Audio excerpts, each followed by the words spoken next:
Ashley here from Seeds of Hope. Today we're going to be making kind of like a floral fall arrangement using a pumpkin as the vase or the base of the floral arrangement. So let's just dive right in. Some things you're going to need is a pumpkin. I would choose a small or medium-sized pumpkin. The larger the pumpkin, the more greenery or flowers you're going to need, which if you're maybe doing one, that's fine. But if you're doing it with other people or you want to do multiple bouquets with pumpkin base, the bigger the pumpkin, the more foliage you're going to need. So I like a small to medium size. That's like a good size. Pumpkin, you're going to want a spoon to dig out some of the guts, a good sharp knife. We have flowers and some greenery.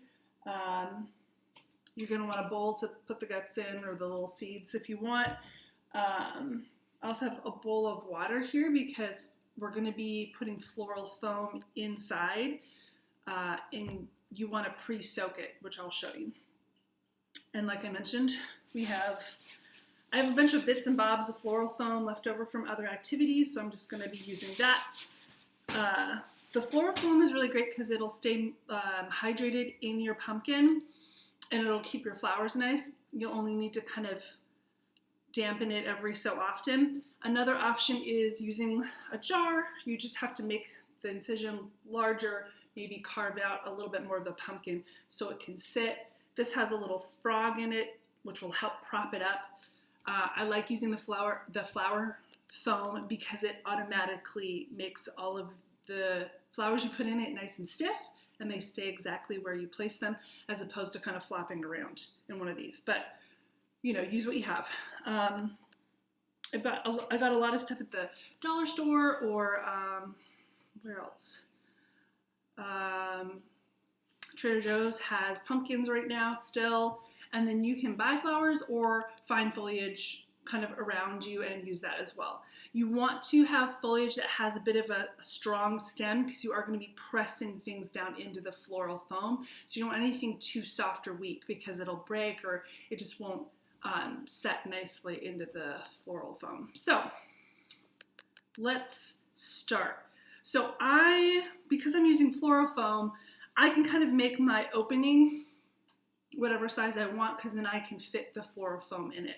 So I don't usually, if you're doing something like this, you might need to measure it to get a good idea of what you're working with. But to start out with, I'll push this down a little bit. I'm just going to go around and kind of start making my incision. Okay, so bonk. You don't need this because there's really nowhere to put this, so I'm going to put this in my little bowl. So now there's a lot of flesh in here. I think this is actually a pumpkin pie pumpkin, so it's great for baking because it has all this flesh in it, but we don't want that necessarily. The inside will hold moisture, but the floral foam I think does a little bit better job of holding moisture, so you don't have to carve everything out, but you want a good amount out so you can have room to put the floral foam in. And I will put this in my compost with my little worm compost. They'll like the pumpkin innards. That's good. So it doesn't have to be like super crazy accurate, or you can, whatever you like, but I feel like that feels good to me. So put this aside. Now I have all my little floral foam pieces. Ideally, oh look, I might even have one that already kind of will. Let's see, I'll kind of show you the process. So now I'm just going to start carving this. Okay, I think I can get this down in there well, but first I want to put it in a little bit of water. Pre-soaking it will just help because if you put this in dry, and then you're trying to put water, it'll pool around the base of the pumpkin, and then it might rot a little bit quicker if there's just kind of water sitting in the bottom. So I just have a bowl of water here, and you just want to submerge it long enough for it to get heavy, and you'll feel it. It soaks it up really quick. Excuse me. And then you'll just need to, you can get like a little teaspoon or like a little measuring cup, and just, you can feel it when it's nice and damp. And if it gets dry, again, you can just pour a little bit when you need to, once the flowers are in. But that should work. So now I'm just gonna pop that in like that. And if you have a little bit over the side, or if it doesn't fit flush with the pumpkin, it's fine, because we're going to be filling it in with flowers and other things. So, and then you're going to want either scissors, or I'm just going to use my little snips here to start cutting your flowers and foliage. So I used fall colors because, it's fall, and I thought that would be fun. I also have some nice little dried accent pieces that we might put in at the end just for some height interest. But the two flowers I have are chrysanthemums, which there was a lot at the store. So I got this kind of burgundy and yellow, and then I got this kind of foliage that has a little bit of a yellow to it as well. So we'll be kind of using both of those. So chrysanthemums kind of are multi-stem. So you have this leader stem here, but then all of these other kind of little stems also kind of poke out. So we're gonna try. So I would strip the leaves. You want to be able to have a clean stem, but then you can just strip the leaves. Again, I'm not the best at floral arranging, but it doesn't stop me. Now, I would just,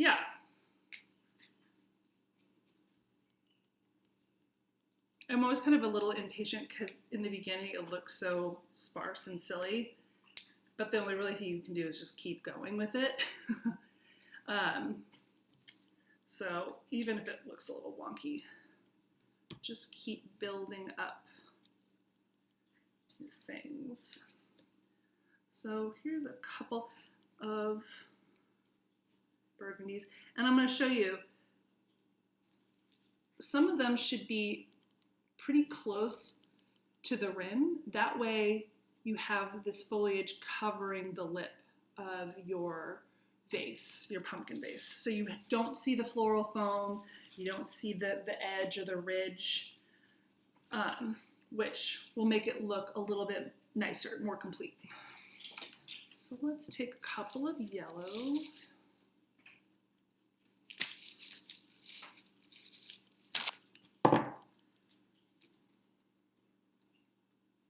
And if you want some that are a little bit taller, you can just take off some of the smaller ones and just pop in a bigger, more fuller stem like that.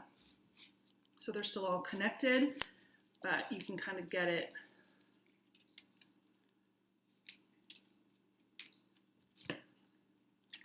Let's see. Maybe I want the center to kind of have. And you can kind of play with the height. Oh, there's Luna, making an appearance. And then all these little ones that I took off can be great little bottom filler. Again, if you're putting flowers around this base, you don't need a really long stem because you're pushing it all the way to the flower bud. So I would cut off quite a bit so that it's easier to press in, and then you're not pressing in and then it accidentally breaks. I do like the chrysanthemums too because they come in these little flower bundles. It is easy just to fill out your bouquet. It's not like you're having to do one flower at a time. You can kind of get a little bit more bang for your buck when you use those chrysanthemums. And I obviously have enough flowers I can keep just filling it out with flowers, but now that I kind of have this center piece nicely filled out, I'm going to go in and use this filler and just see what it looks like.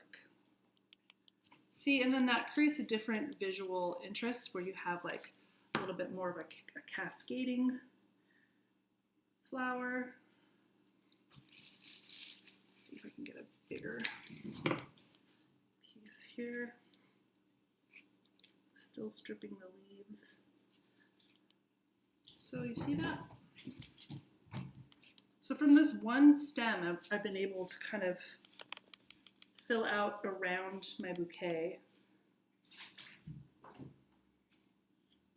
pretty nicely. Let's see. Actually, maybe with this, is that too much? Let's see. There we go. And just make sure that your flower goes into the floral foam enough that it is drawing water from the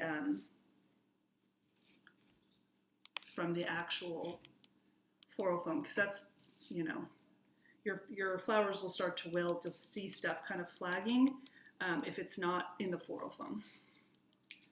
So I'm going to go around and just cover up the base so I don't have to see so much of the rim of the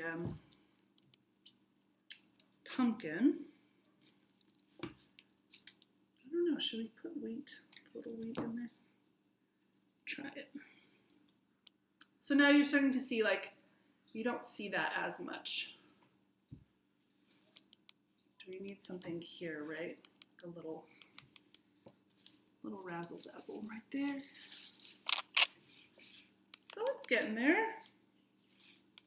It's looking nice. I'll keep kind of futzing with it, and then maybe even put in a couple of these like longer pieces just to have a little bit more of an accent. And I think my reaching the maximum capacity in that floral foam, but I like that. It has a nice little autumn feel. So yeah, you want to definitely check on your floral foam to make sure that it is hydrated. So that means just go in with your finger, find a little spot, feel around, make sure that it's damp to the touch or wet to the touch. If you see anything kind of flagging or like drooping, that means it's time to add a little water. You could go in with the faucet and just drip a little water in there, use a little teaspoon, something like that, just to keep it going. And then also too, the pumpkin will keep things hydrated as well because it still has water in it. But yeah, and then, you know, if you put this on a counter or something that you don't want to get wet, I'd put something underneath it just because this is still, you know, a gourd or, you know, a pumpkin. So it will eventually, it could rot or just get moist down there. So just, you know, add something to the bottom and that'll be nice too. So yeah, there's a nice little arrangement for fall. You can do this with other types of gourds or squashes or whatever. I've seen them with watermelons for like the summertime, which I think is pretty cool if you want to do like more of a summer bouquet during the summer month. So yeah, there's my little fall pumpkin bouquet for the season. So I hope you enjoyed this. I hope you can go and experiment and try this for your own enjoyment. So have a good day, and we will see you soon.